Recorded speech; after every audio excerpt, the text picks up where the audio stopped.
Hey guys! Today, gagawa tayo ng simple but healthy dish.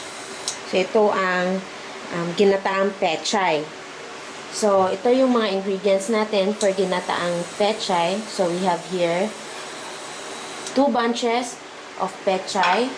So, bali, dalawang lera yan. And then, cooking oil. Meron tayong garlic. Chop na siya.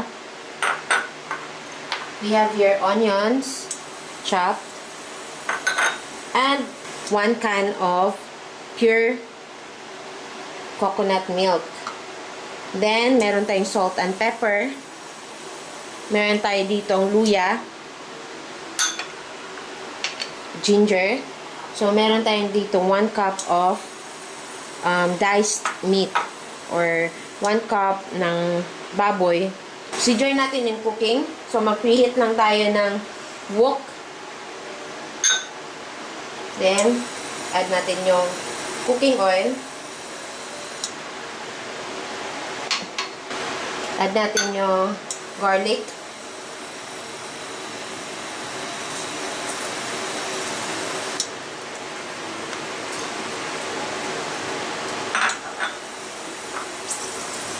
Then, yung onion.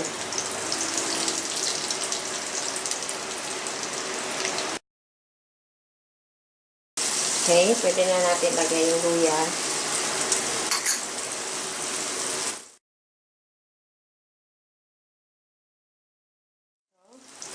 Pwede na ilagay natin yung ating pork.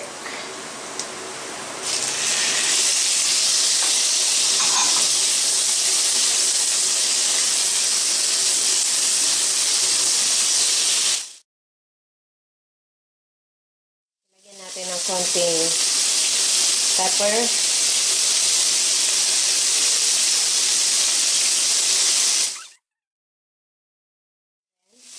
Salt.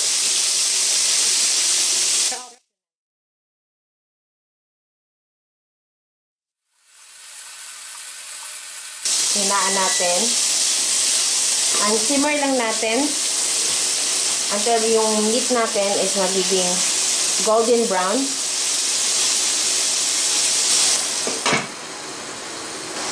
Okay.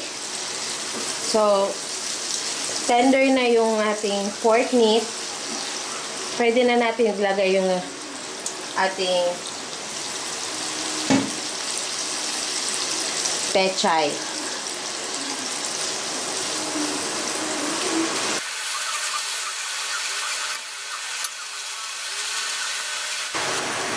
Then, sunod na natin yung ating 1 can of gata or coconut milk.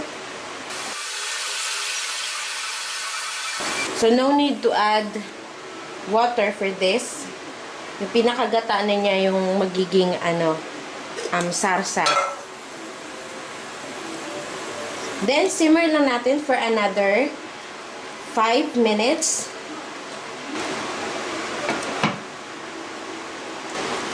Finally, luto ng ating ginataang pechay. Pwede na natin siyang i-serve. Ginataang pechay. Try guys!